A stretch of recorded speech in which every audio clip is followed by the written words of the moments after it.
Fáilte. Welcome to the Village Oak Tree for September 4th. I'm your host, Terrence O'Donnell, and I thank you for joining me once again. Today, my guest is David Beckemeyer, who produces a podcast called Outrage Overload. And this is what we're going to be talking about. It's the state of American toxic politics is what his primary subjects are. We're going to kind of wing this a little bit because I didn't have a lot prepared up front. But with that, I'll bring him up and let's see what we got going on. Mr. Beckemeyer, how are you, sir? I'm doing good. Nice to be here with you, Terrence. Yes, sir. So kind of give us and I ask this of everybody, kind of introduce yourself, tell us about your podcast. And in my case, I'm curious a little more. I'm more curious, other than what you wrote, why you started this and what your intent is. Okay, great.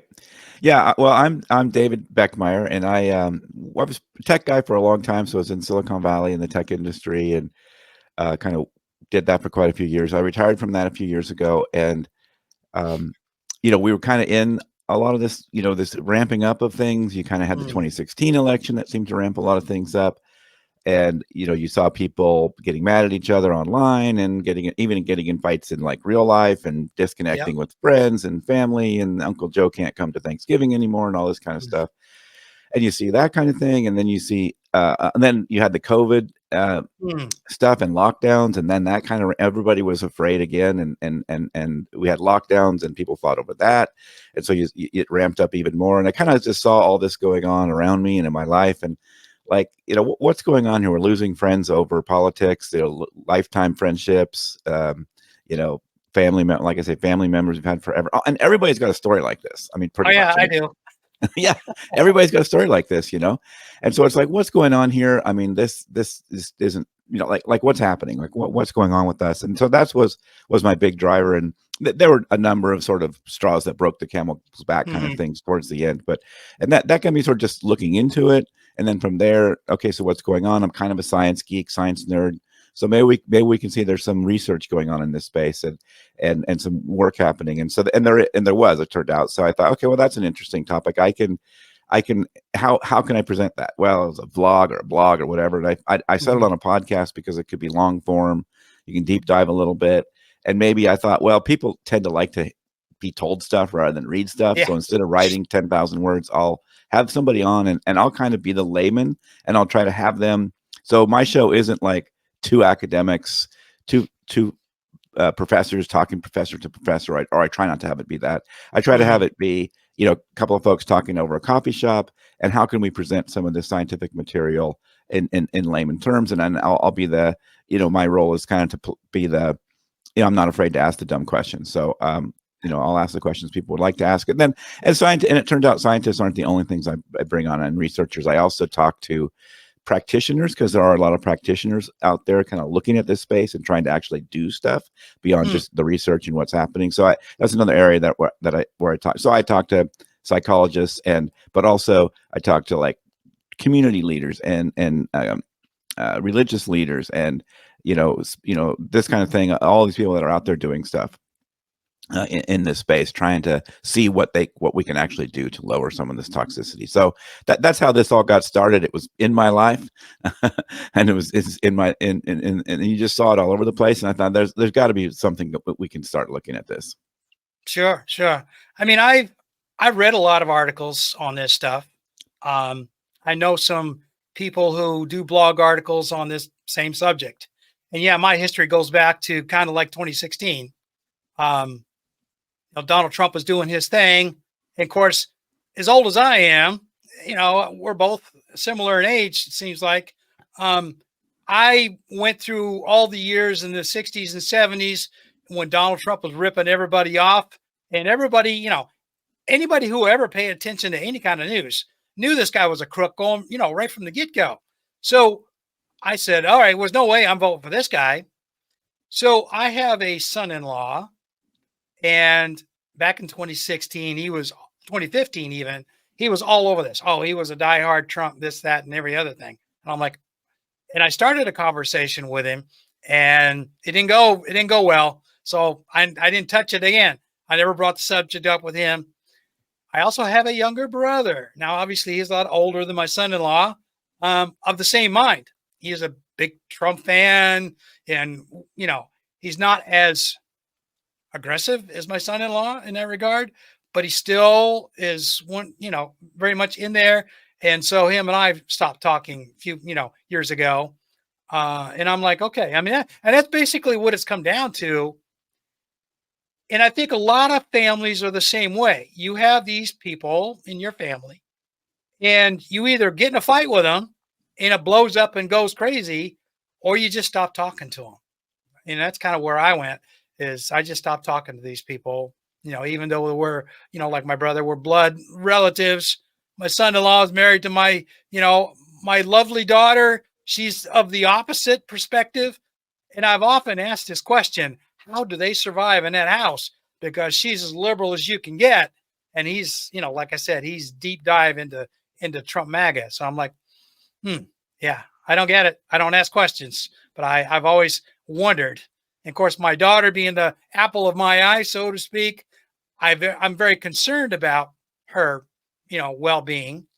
So again, every once in a while, the question pops back up in my head: is she doing okay down there? I have to wonder. She's not talking too much, so I don't know. And I don't know how other folks are managing. I mean, like I said, I read stuff here and there, and a lot of other people are going through the same thing across the country. My question is, in the future, in a very, very near future, I mean, can we expect this to blow up here after November? Yeah, well, it's definitely a hard question. I think, like I say, this toxic boiling point is up there, right? And that's part of what we try to talk about, is kind of lowering this temperature, Hmm. and finding ways to understand each other a little better, finding ways to, when you can talk to each other, but sort of finding ways rather than fight each other, to sort of live with each other, and Right. and figure out how to disagree better. And if you look at what no expert has a definitive, on when this breaking point might be. Right. And some people talk, but yeah, I would say that you with the toxic level that we're at, I think no matter what the outcome is, some people are going to be mad, right? Half the country are going to be mad, basically, because we're Right. pretty evenly divided. Yep. We're fairly evenly divided, and we're fairly bitterly divided. Like, the two sides can't understand each other. Like, why does Right. this person? I mean, both sides use the same exact words to mean totally different things. Like, you'll see both sides saying, "I can't believe it's this close," and each will have their own argument for why they believe it's this close, because they can't believe there's somebody that would vote for the other side. Right. We have a so we've sort of told ourselves these narratives. We really believe them, and it's what's gotten worse over the last, it's been 50 years of this, or maybe more, 50 or 60 years of this building, and it's sort of Hmm. escalated, certainly over the last 10 or so, but and it's escalated. It's taken a few steps over different time, but it's been escalating that whole period. And we've Sure. been telling ourselves these narratives that not only is the other side got bad ideas and they're kind of stupid or whatever, but they have evil intent. They have bad intent. So, Hmm. and we really believe these stories now. And we've been, the media's been telling them this, campaigns tell us this. These campaigns, sometimes their whole pitch is, this person's terrible. Like, they don't even tell you what they're going to do. They just say Right. that person's terrible. And for a lot of people, that's enough. If you tell me that person's terrible enough, then to some degree there's this lesser of two evils. I'm going to vote for this other person because I can't vote for that evil. It's way more evil. So, and these people, and most of us are pretty set in that, right? Like, it's very hard. We're not very movable on that. Yeah. And You so know, we have to, yeah, go ahead. there's very few of us anymore who actually look at what these people want to do. You know what I mean? I mean, in my case, I might consider the Republican Party right now if the people that they had putting up for the office of the president had a little more common sense and were a little more reasonable. But Donald Trump, I mean, he's been a crook for 50 years. Nothing's going to change that. And, I look at what he did in the 4 years he was in before, and, all he did was run around flailing his arms, not keeping anything he promised, and stealing from everything he possibly could, in any way he could. And some of it's outright against the law, but he's gotten away with it. So I'm thinking, well, why why would he not do that again? So why would I vote for that? I'm not voting against the Republican Party. I'm voting against Donald Trump, the man. I mean, Yeah. Well, it's interesting. That's kind of an interesting unintended sort of side effect of Trump, you could say almost, is that a lot of centrists and even some left leaning people now are much more open to a more reasonable, I guess, for the lack of a better term, more moderate in at least their behavior, whether they're moderate on issues or not, but moderate on their behavior, Republican, right? Like all of a sudden, Mitt Romney looks pretty good when, during the Obama campaign, he was terrible, right? And certainly they'd take a John McCain in an instant, right? right. So yeah, it is interesting side effect there. Yeah, and the incentives that keep us fighting like this, I think, are a big challenge. But yeah, Trump is kind of uh, a wrench in the works in some sense, because he just really, he tapped into a grievance that was there, right? He didn't really create this division and this grievance. He really tapped into it.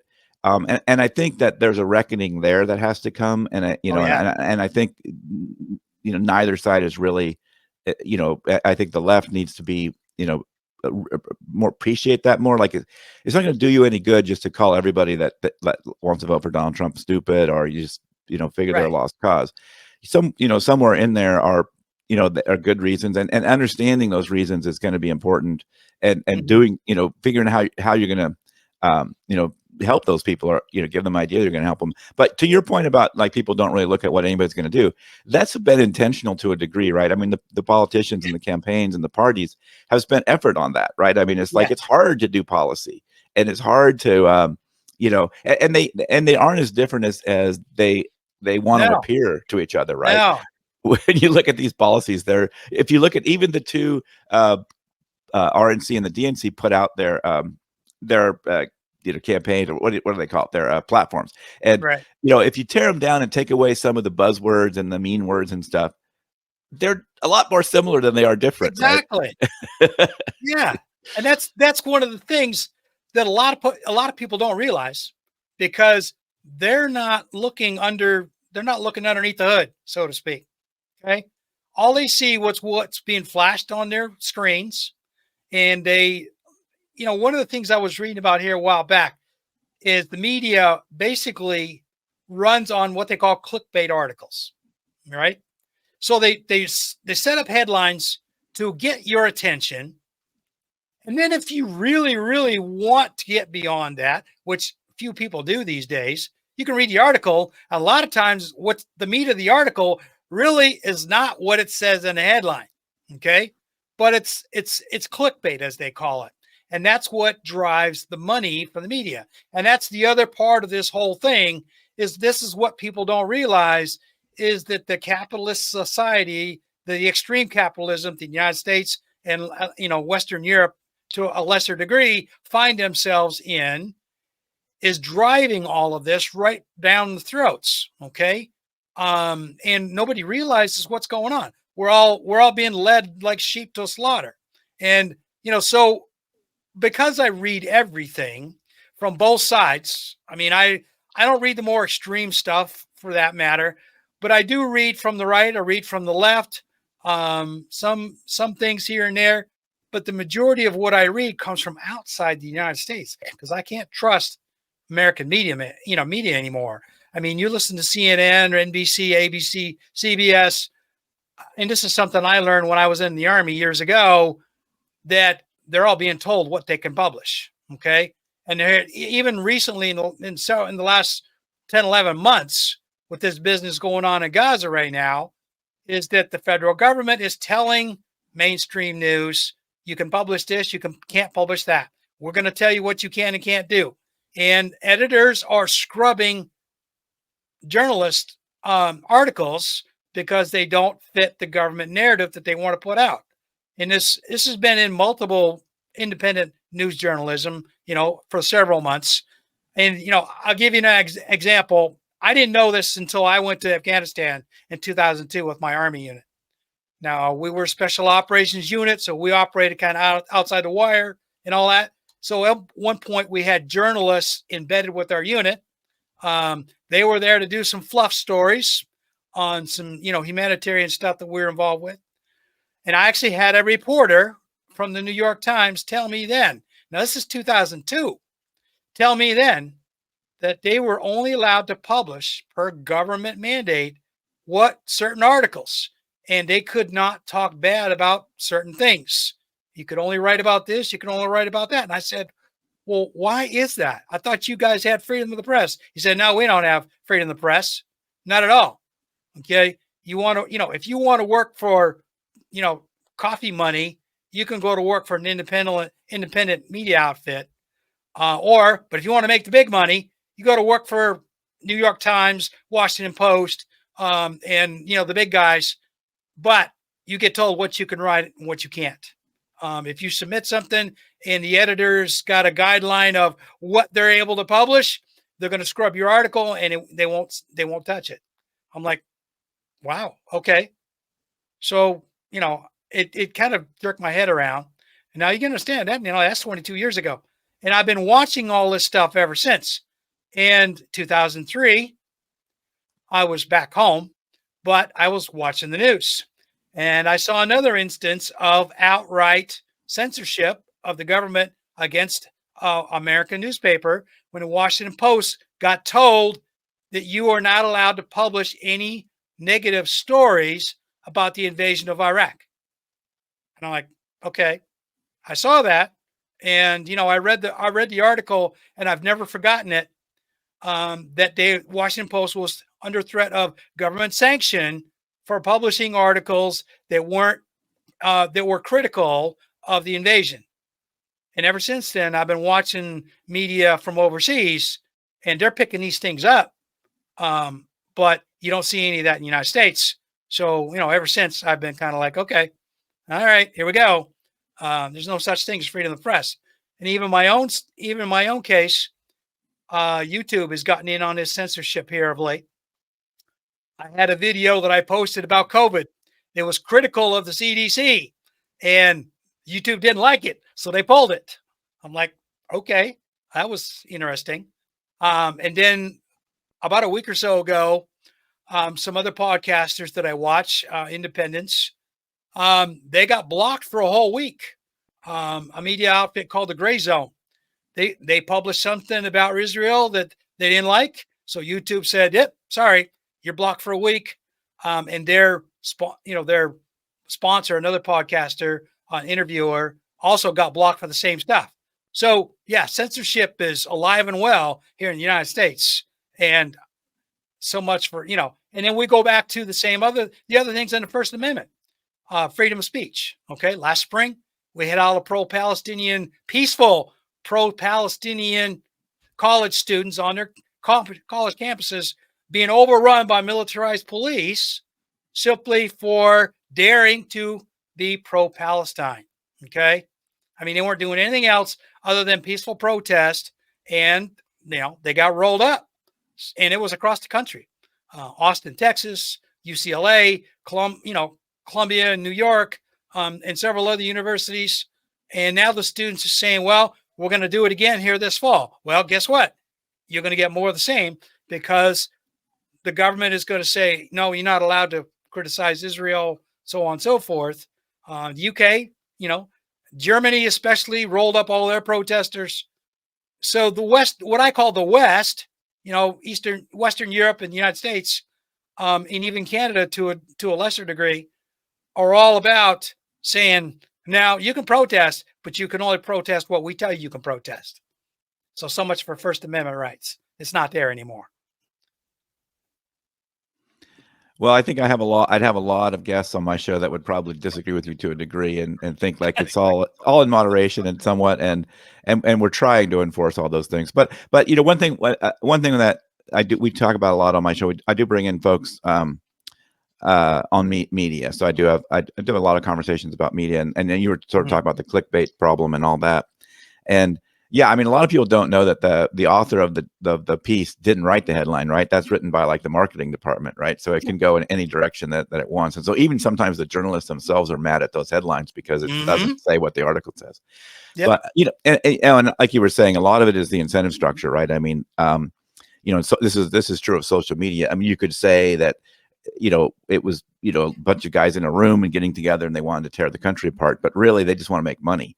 So they put this system together that builds for attention and engagement, and it just pulls you into the worst content, right? So the worst, most vitriolic and hostile content is what kind of bubbles to the top, because that's what gets people mad, and emotions like anger and outrage are what keep people on these systems. So it's kind of a mess, and it's not obvious what that solution is, right? It's not easy, right? If you try to regulate them, now you are talking First Amendment problems, right? So how do you do that? You can try to fund alternatives or something, and people will how to even do that. People will argue that that's throwing a wrench in the works, or putting a weight on the scale or whatever. So yeah, these are not easy problems to solve, partially because a word you use that we're sort of the C word, but we can't talk about, which is capitalism. So yeah. if you want to make money, and in that system of making money, that's how it goes. So it's going to be a big challenge. I mean, people know, like the psychologists, the experts know how you could change social media to be positive, right? But they're not going to do it because it impacts their bottom line. So it's and so one thing we preach a lot on our show is to have a lens for it. Like, just be aware that all these people are incentivized to get you mad, right? So when you start feeling that anger from an article or a show you're watching or something, that's probably the time to like step back for a second and say, wait, they're doing this to me again. And what's this about? And what else is there to this story? Because a lot of times we talk about people telling flat out lies, but more often it's just they're leaving stuff out, right? Like there's probably more context to this story, and like you can maybe find that context somewhere else. And so then maybe that, and also I think another thing that I like, you raised a lot of issues that I probably don't have time to go into, and I'm not really an expert to even know what to go into. But I think a lot of these issues are, one thing to keep in mind is that most of these things are complex. I mean, the Gaza Israel thing is more complex than the people that have these hard line, they draw a line in the sand somewhere, and this is that, I'm right, they're wrong. Yeah, when you got senators like Lindsey Graham says, "No, just nuke them. We don't care. Make them go away." Almost any issue is more complex than you think it is, right? So you're going to have to get some of those details, and the problem is humans aren't really good with that. Like, we like to have these nice black and white sides where we can pick a side and say we're on the winning side, and so they tend to take advantage of that psychology. All these players do, politicians, news media, all of them, right? So that's trying to find yourself not in that lens, and like, if you do have somebody personally in your life that's on the other side, find out if there's the organizations, like there's one called Braver Angels, there's others. I'm a moderator for a group called Crossing Party Lines, and they'll teach you some of these skills of how to have these conversations. And as long as you go into these conversations trying to learn instead of trying to persuade, you can learn something. And I think understanding where they're coming from, if you ever do want to persuade, understanding where they're coming from is the first step, right? You're not going to persuade them if you don't even know why they think what they think. Well, in my younger brother's case, I know why he thinks the way he does. Okay. And it all goes back to that very famous quote. It's the economy, stupid. Okay. And it's most of, not just my brother, but large majority of the people who are supporting this MAGA, what I call it a cult now. I mean, used to be, I would say a few years ago, you could call it a political party, a political action party. You want it. Okay. But by and large, and it's the same reason why Donald Trump was so popular back in 2015 and 2016, it's the economy. Okay. It's always been the economy in one fashion or another. The majority of the people who are buying into all this are disaffected. They lost their jobs. NAFTA killed a bunch of their stuff. The Rust Belt is a huge, I guess, region of MAGA people, simply because they want their old lifestyles back when they had good factory jobs and good salaries and all that kind of stuff before NAFTA and all that. You go down to the deep South, where it's always been, ever since the early 19th century. Down there, it's always been the haves and have-nots. Okay. And very little about that culture down there really changed over the 100 years or so. And so those folks obviously are not happy with the economy or their lot in life, in as far as the economy. And it doesn't really matter about the color of their skin, because a lot of these very rural, very poor white people down there, they don't understand why they're poor, but they're mad about it and they want somebody to do something about it. So here comes Donald Trump saying, yeah, I'm going to do something about it. Well, he didn't. Okay. But then he said he was going to do something in 2020 and then he didn't.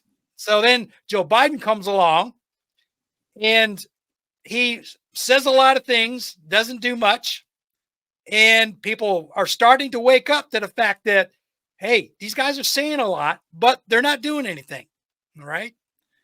Now, you add on top of that this obvious support for a genocide in Gaza, and then you make a whole lot more people mad. So now you've got a large percentage of the American population who are mad about the economy, they're mad about being complicit in a genocide, they're mad about throwing all that money over in Ukraine, and they're scared to death that Russia's going to escalate, which, to be honest with you, they have every right to do because U.S. and NATO were pushing them. So, I mean, the answer is most people want the government to change in one fashion or another. There's the people who want the economy to get better, make their lives better. There's the folks who are not necessarily hurting for money, but they're more on the liberal side where they don't want to be complicit in all these wars. They think you can do better with that money than sending it overseas, and rightly so. I mean, Joe Biden's infrastructure bill basically is stuck in a revolving circle right now. Some parts of it are getting enacted, but the large majority of it is still sitting, spinning its wheels, waiting for money to make it go. So it's all well and good to make promises, but when you don't follow through, after a while, people start catching on, and now they're mad. So here we are in 2024, and these people are mad. And it's not just the MAGA people now. You got the people that were on the left who were saying, well, we're mad about this. So now everybody's mad about something. Question is, you have what they call a unipolar party system right now with, like you said, the Democrats and Republicans. Basically, if you get down to the very base part of their platforms, they're almost a mirror image of each other. I mean, it's one reason that they often raise these cultural things because it's one place where they might be different, right? But if you look at a lot of the economics and other things, they're a lot more similar than, but they're not more similar than people think.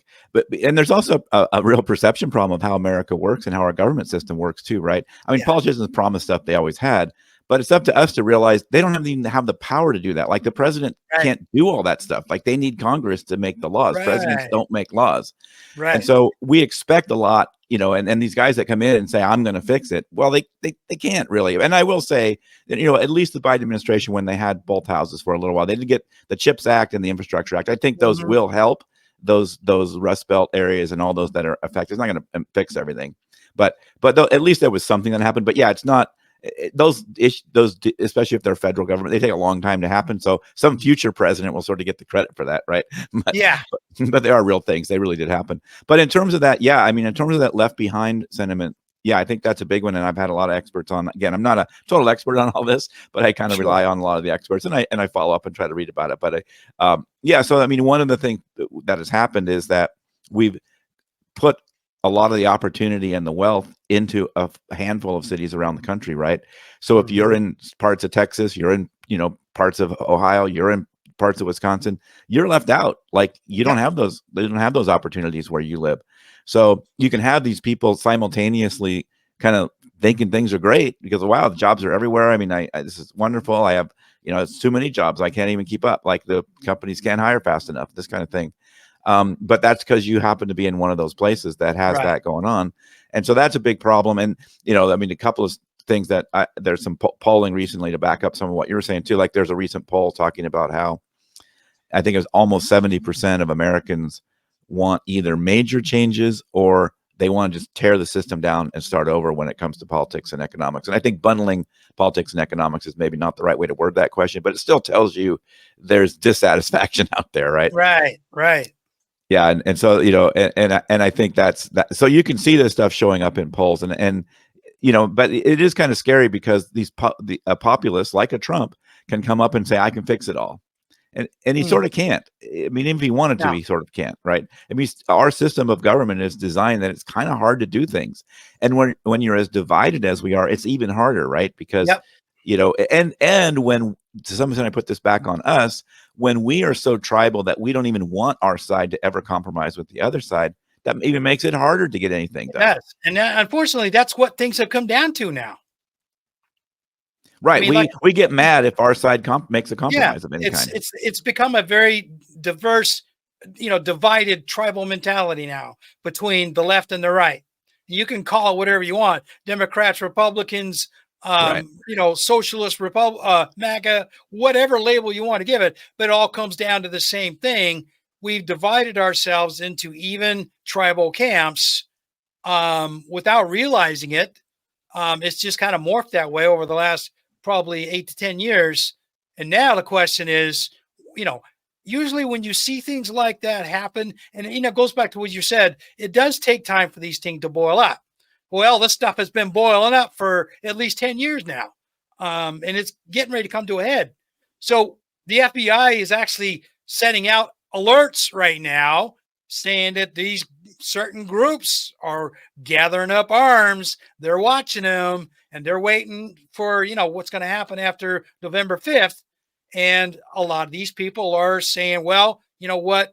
We are going to take back our country. Well, what does that actually mean? We're going to have another January 6th, or are we going to have something similar to that? Question is, what's it going to look like? What's the government going to do? And so I'm concerned a little bit. It's like a lot of the newscast journalists that they've been reporting on this stuff. They've been saying, well, it's not going to be a nationwide something. Okay. It's going to be a faction in Texas. It's going to be another faction in maybe Idaho or various stuff, but they are gathering more people than they used to. So it will make the national news. Question is, nobody really knows how far these people are going to go and what's going to happen. So I'm like, okay, could get a little exciting in November, December this year, just, for a brief, short amount of time. Whether it's going to, well, I mean, there are people that are, like Chris Hedges, who are saying that the only way we're going to change the government is to have national strikes across the country and massive protest marches. Well, like I've said, that's all well and good, but the American people aren't ready to do that yet. They're not on the same page enough, right? We're too busy fighting each other. Exactly. Yeah. And a lot of the social psychologists for years, have told us that, the way that this can start to turn around is, some kind of a big unifying event, right? I mean, 9/11 was kind of an example. We kind of got together for a little while after that, but it didn't last very long. And theoretically, COVID was the type of thing it was an opportunity to rally together, and we didn't. We ended up fighting each other, right? Yeah, Trump squandered that one. So they made it right. They made it, and I don't think it's only Trump. There was a lot of there's a lot of him and his son-in-law, and all the people working for him. But I mean, and you mentioned the CDC and others. I mean, there's a lot of sort of blame to go around. But in terms of division, Trump played a big role. I think if the CDC had better management, and if Trump hadn't pulled a lot of the money out of it, they probably would have done better. But again, it goes back to, you got Donald Trump, and he hired all these people as part of his government. And, to me, that's, well, you know what? If that's what you pay for, that's what you get. Not that these people weren't smart, but a lot of them were more interested in not making Donald Trump mad at him, period. Right. And that had more to do with whatever happened back in 2020 than anything else. Right. The people that were sort of successful almost had to do it either secretly or, the ones that got some stuff done had to almost find a way to talk Donald Trump into it, or that was their, if they weren't able to do that, or they had to do it in a way that he didn't know about it or whatever. So some of the good stuff was like that. So that was kind of a problem. But, in terms of this idea of what's going to turn this around, this idea of some kind of a big event, and so obviously there's one of those big events is sort of civil war or some of these kind of guerrilla, which is not something we want, right? That's not a good thing. Right. We Yeah, don't, we nobody don't wants want that.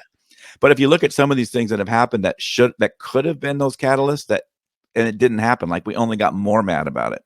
So Right. that's really discouraging to me, and I am worried about that. That like, what is this event that's not civil war that could cause us to come together again and realize where we could find as Americans, we can come together, or as civilians, or as citizens, or as something, come together with some identity other than red and blue and all that tribal Well, stuff. I will tell you, I've been watching this uncommitted movement right now. They are gathering more and more by the thousands of people that are signing on to this whole business of setting up something to force the Democrats to make a change in policy towards the Middle East. Okay. Now, so far, it's gaining a lot of traction, but it's not making any headway. Okay. So I'm watching that really carefully. I went to their website, and it's pretty basic, but there's not a lot of material there. So I'm watching the news feeds mostly from outside the United States, because we have journalists from other countries that are coming and reporting on the same stuff that the American ones are. And so I watch their stuff, like Al Jazeera, for example. They're doing a lot of reporting here in the United States, but they're not. They're just one of a few. But the big thing I'm looking at, though, is that the uncommitted movement right now has gathered upwards of almost 1 million people. They're hitting close to 1 million people now. So I mean, in overall scope of things, that's not a lot. But if enough of them decided that, what, no matter what, we're not going to vote for the Democrats. Well, they're not going to vote for the Democrats or the Republicans.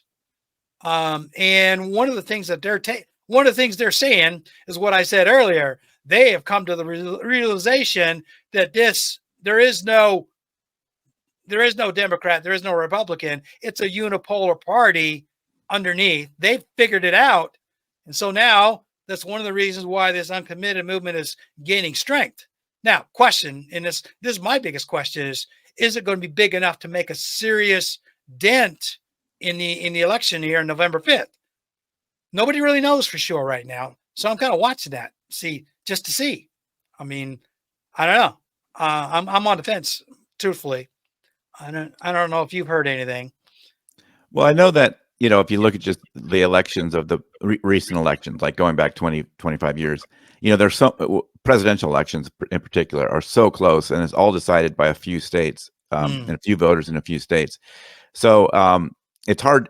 I think on the presidential side, it's probably a little harder to say how much impact they can have, because it all depends on if they're distributed to swing states or not. Right. Because those are the only places where they could make enough difference. 1 million votes anywhere else. Well, actually 1 million votes, of course, but spread around 50 states is not enough. And not enough. No. But if it's concentrated a little bit in swing states, it could. But I think they could have an impact more on the Senate and House, right? So you might see more. I'm expecting, because the sentiment is very negative towards on the polling of the sort of the direction of the country, kind of polling that all of the polls do. It's very negative, right? I mean, it's down by 39 points or something like that. And whenever that's true, which is often true, by the way, I mean, people are always people are mad about something all the time, but that's a pretty big number. And when it's like that, that's usually when you see things like a blue wave or a red wave, but you see the incumbent get booted out. So I think that there is a good chance for some serious, losses for the Democrats in the House and Senate. And because of that sentiment is always bad for the incumbent side. Yeah. So, and maybe that's bad for the maybe they'll see the Republicans as the incumbent in the House, and maybe that'll mean Democrats do better in the House. I mean, you kind of wonder about that, right? Because Democrats. Yeah. Well, I am wondering. I'm one of those like to sit back and see how things go. And be honest with you, I am wondering just exactly that. I'm wondering how much the dynamics will change, because I mean, the majority of these people are coming from Michigan, which is a swing state. A lot of them are also now starting to coming from Ohio, which is not necessarily a swing state. But if enough people from Ohio get wrapped up in this uncommitted movement, it could affect, like you said, it could affect elections state elections and, Senate and, House of Representative elections going forward, for the next couple of years. So yes, it could in fact not necessarily have a huge impact on who sits in the White House, but it could have a dramatic effect on especially the House of Representatives. That could be a big deal. So I don't know. Yeah, and and we have a big challenge there too because we have all these so-called safe districts, and that's gone up a huge amount over the last 50 years, right? So Mhm. again, you're back to this point that it's always that there's so many districts that because of all these safe, when you're in a safe district, it's all about the primary, right? And the primary is how you get these extreme people in Congress, right? Because Mm, it's all about who wins the primary, which tends to be this very small minority of the population picking that right. candidate. But then they're going to win because it's in a red or a blue Well, district. I'll give you two examples here: Jamal and Cory Bush. Okay, Jamal Bowman in New York, where the APAC candidate wiped him out, and Cory Bush, same thing over in St. Louis, got wiped out by APAC. But that's that's the other part of this whole equation is that a lot of, and it goes back to what you just said just a minute ago about minorities electing these officials to go to Washington. And it's a lot of people are seeing this and they're saying, well, wait a minute, we didn't vote for this guy. How did he get elected? Well, okay, what happened? And so there's a lot of that going on right now. And there's a lot of people get mad about it. So I'm kind of wondering how's that going to change? Well, then you go back to the other side of the equation is, and I'm sure the Democrats are doing it to a degree as well. But in the news of late, the last several months, going back into last year, the Republicans have been guilty of and have been taken to court over gerrymandering their districts in various states, and especially in the Southeast.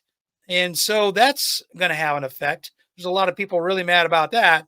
And so they're standing up. And you got to wonder, well, how much did the Democrats also do in their districts? We're just not hearing about it. Yeah, they do So it too. Yeah, yeah, that's how we have these safe districts in both red and blue, right? Because they both do it. right. And one of the most famous ones I'm aware of, years ago I lived in Texas, so Austin was one of those blue safe zones, so to speak. And yes, the Republicans in Texas have been hammering on that place. I mean, a lot of them have, almost come out and say, well, if we could nuke the place, we would. Oh no, we work there. Sorry, we can't do that. Right. It's one of those small cities around the country that has opportunity, right? One of the small Right. number of cities. Yeah. Yeah, no, and so that's what we talk about a lot on the show is just kind of trying to be more moderate in our how we approach a lot of this, not necessarily in Mhm. your issues. Like you can still be strong-willed and strong-minded on your issues you're concerned about, but I think you can go about them and you can be more selective about where you put your outrage, right? I mean, they're trying Yeah. to kind of keep us so mad all the time that you can't think straight because that's how the psychology works of it.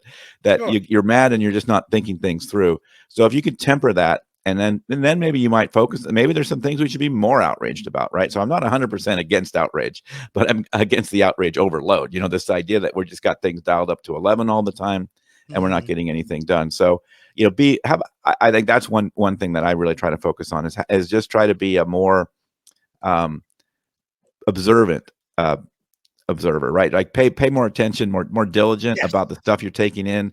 And if you have that urge after 1 second to reshare, you probably maybe I should step back. Maybe I don't need to reshare that. Maybe I should think Right. about that a little bit. I mean, I'm like that. I don't. I'm not real big on social media.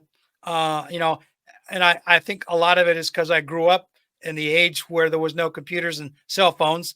Nobody ever heard of social media, and so I'm able to step back. And that's got somewhat to do with it. But the other part of it is just like you said, it's one of those. I see things that make me angry.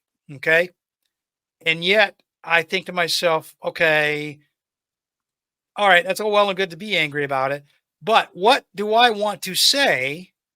In my case, a lot of times I'll let things go, but then I'll see something that really I think whoever the author of the article is, this should be promoted.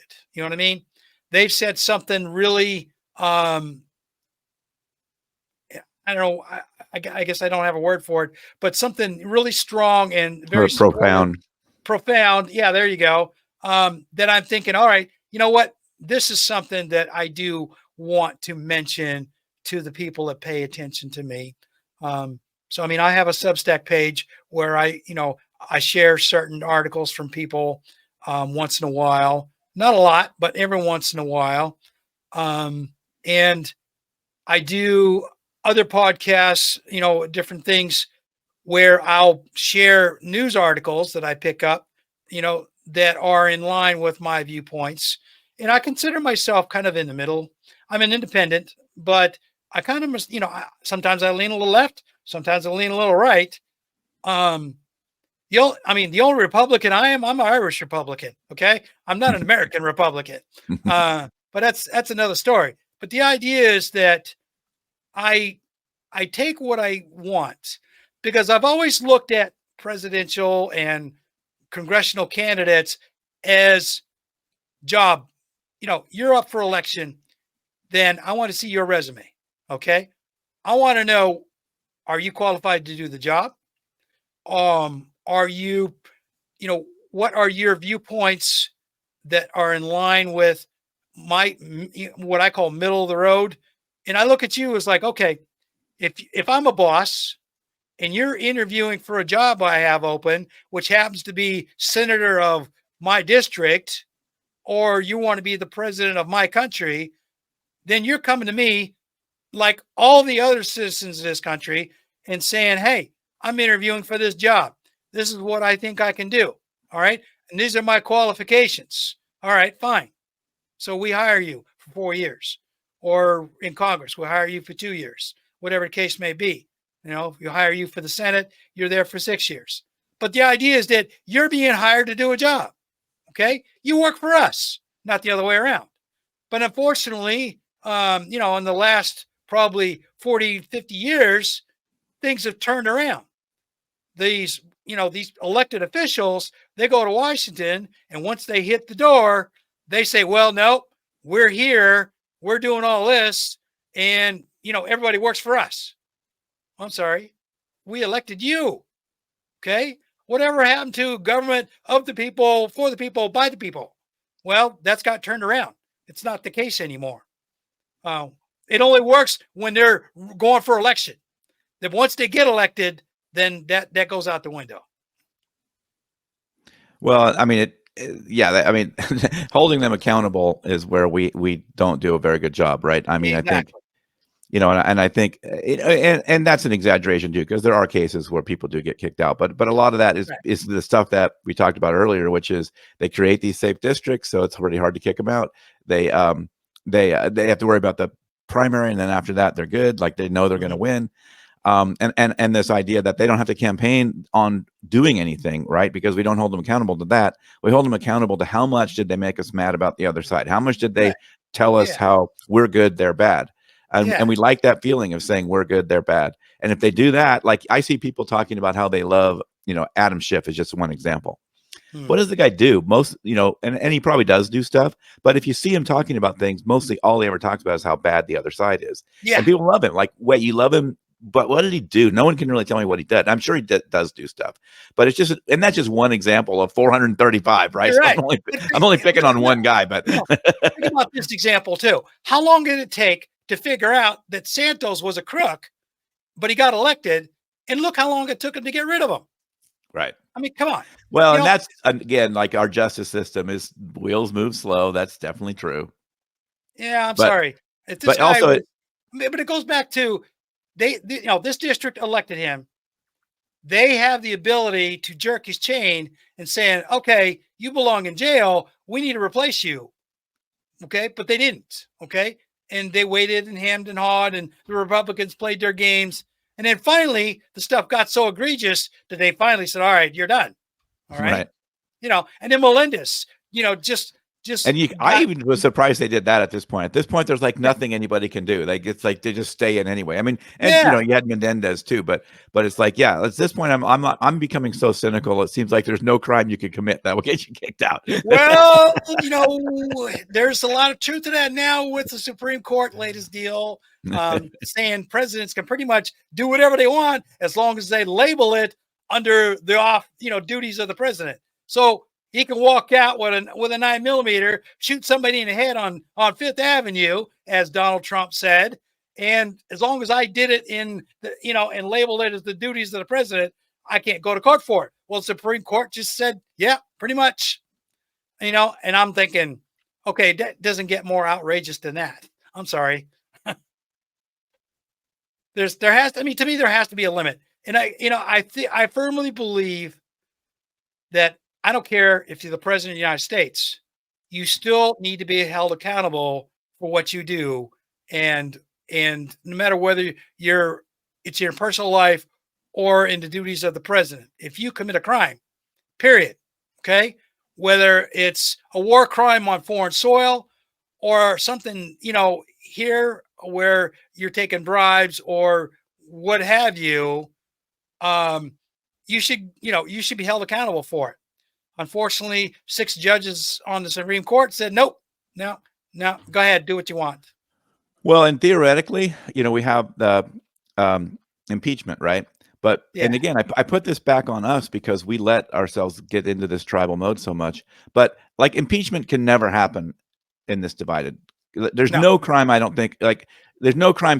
If Donald Trump wasn't convicted after January 6th, I don't see any situation where any president would ever get convicted now because it's so tribal. You can't get a 2/3 majority for anything. But you get a military budget, sometimes, but that's about it. And that gets back to this idea that they're more alike than they are similar, than they are different. But for anything that's divisive, like an impeachment, that's a political move. It just can't happen. So we can't enforce what was initially the idea that nobody would let a crazy convicted 34 felony person be president, right? You think? but now they will, right? That we've moved that Overton window so much that and like I say, Donald Trump is just sort of an anomaly in that, or I shouldn't say anomaly. He's like he didn't really create all this. It was all there for him to take advantage of. And now he just opened up that door. That goes back to what I've always said about Donald Trump. He's always been an opportunist. Okay. He's been a grifter, opportunist all his life. And, he's astute that way. Because back in 2016, he figured that out really quick. Okay. Yeah. He was ahead of every pollster, every pundit, all of them. Yeah. Like they had no idea. This guy blew past them. Advantage every go around here. And he wants to continue doing so. So I'm like, okay. And like I said before, I don't have a problem with the Republicans per se, if they were to kind of moderate some of their stuff a little bit. Guys like Lindsey Graham and Tom Cotton, I've got no use for, okay? Because they're gonna put the world into World War III. But you've got other moderates there who could temper those guys. But on the other hand, you want to stand behind Donald Trump? I'm sorry. Then I'm done with you. Okay. You're going to put him up as your front man. Then we all know what you're doing. It's a bait and switch. You're going to put him up there and let him flail around. Meanwhile, you're going to be working around the backside, doing what you want to do, kind of like what, last time. So now, I've got the same issue with Kamala Harris. We all know that she's just a front person for the Democratic Party. There's a lot of people pulling strings, and they're pretty much telling her what to do, how to run her campaign. And if she gets elected, they're going to tell her how to be president. Okay. She's a lot more articulate than Joe Biden right now. And that's the biggest reason why she's up at the front. But as far as her making her own decisions, largely not so much, and a lot of people can see through that. So that's one of the reasons why there's such a 50-50 divide in the country right now, because a lot of people are seeing through the smoke and mirrors. So now what? Everybody vote for Jill Stein?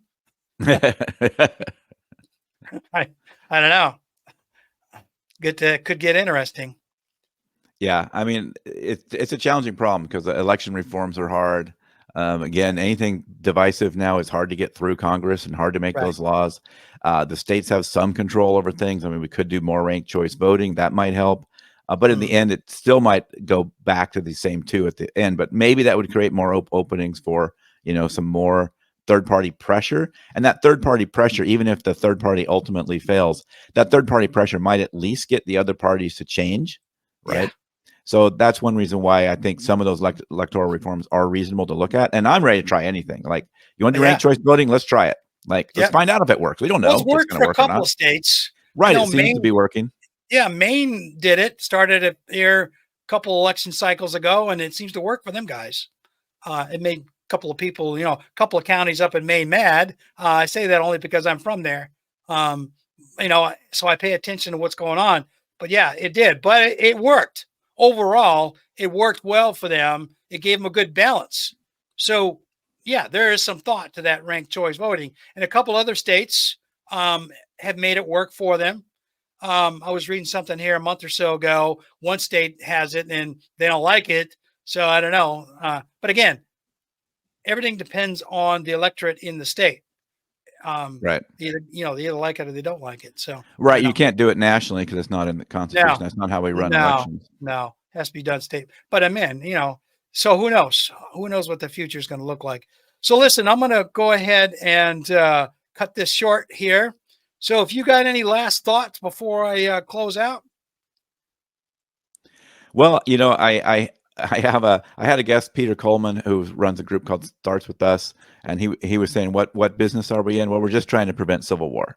So I guess that's what I'm trying to do. But more directly, I'm just trying to help people get some tools for kind of being a little bit less stressed out in their life. So you can check it out if you want to check out at Outrage Overload. It's about 30 to 40 minutes every couple of weeks. And my thing is it'll change your life. Okay. Hey, we're all about that now. Okay. Well, very good. Well, Mr. Beckemeyer, I appreciate you coming on the show. I'm glad we had a pretty good discussion with this because it hits on all the things that really affect almost all Americans, period. Okay. Right. A lot of them don't realize it, but it is the base things that we're so divisive on. So maybe somebody will pay attention to this. If we keep pushing, maybe we get some people to pay attention. It's definitely going to be a bottom up movement for sure. So yeah, I'm looking. Right. I'm hoping that's what we have to do because it's not going to come from the top down. No. We all know that's going to happen. Yeah. All right. Well, thank you very much, Terrence. Yes, sir. Thank you. All right. It's our interesting conversation. Again, very political in its own way, but it's what I consider right down the middle. Okay. Because neither one of us are advocating for one or the other. Okay. It's all about letting people know why we're so angry and maybe we'll open up some eyes and ears and maybe we can make some changes that are a lot more positive for the rest of the world. So with that, I'll let you go and I'll be back again next week with another show. Sláinte. While I still have your attention, I want to tell you about how you can support this podcast and my efforts in general. This podcast will continue to remain free to subscribe to on all the major mobile podcast apps, on my YouTube channel, Krana Biha, and for the first 30 days on my Substack page, Krana Biha, the Tree of Life at Substack.com. With that in mind, I'm asking for donations of any amount. I decided that I would rather ask for donations instead of charging subscriptions, so everyone has an opportunity to watch or listen to this podcast everywhere in the world. All I'm asking for is help in defraying the cost to produce and distribute this podcast and maintain my website. I've set up a donation tab on the Village Oak Tree webpage at rss.com and a donation page on my website at www.kranabiha.com, which are all linked to PayPal for your security. This way you can use any currency you wish from around the world, providing PayPal is available to you. Any amount's appreciated. Now, about my website. The easiest way to find it is to copy it from the background behind me if you're watching this video. If you're listening to an audio version, copy the website name from the podcast logo shown. Search for it and enjoy your visit. Lastly, I'm trying to sell some copies of my book, Fugitives in the New United States, which can be found at major book retailers around the world, such as Amazon, Barnes & Noble, and Lulu. You can also buy from me direct through the bookstore page on my website. Fugitives in the New United States is available in hardcover, paperback, and digital form. Free if you're a Kindle subscriber. It's written for young adults and older, so it's safe. If this were a movie, it'd be rated PG. Look for Fugitives in the New United States at your favorite book retailer and enjoy it. If I sell enough, I'll find the time to write the second book in this series. So I want to thank you for your support, even if it's just a like and a subscribe on my social media accounts. Thank you for listening to the show today. I hope you enjoyed it and you'll return again for another episode of The Village Oak Tree. Please like, subscribe, and reply on the YouTube videos or the audio podcast where that's available. This helps with spreading the word about what I'm trying to do, like so many others, which is to shout about all the bad things our governments are doing to us all over the world. If enough of us decide that we don't want to take it anymore, we can force the governments to do right by us as we elected them to do. As I say goodbye this week, I wish to leave you with this Irish blessing as you go about your day. May your hand always be stretched out in friendship and never in want. Slán go fóill.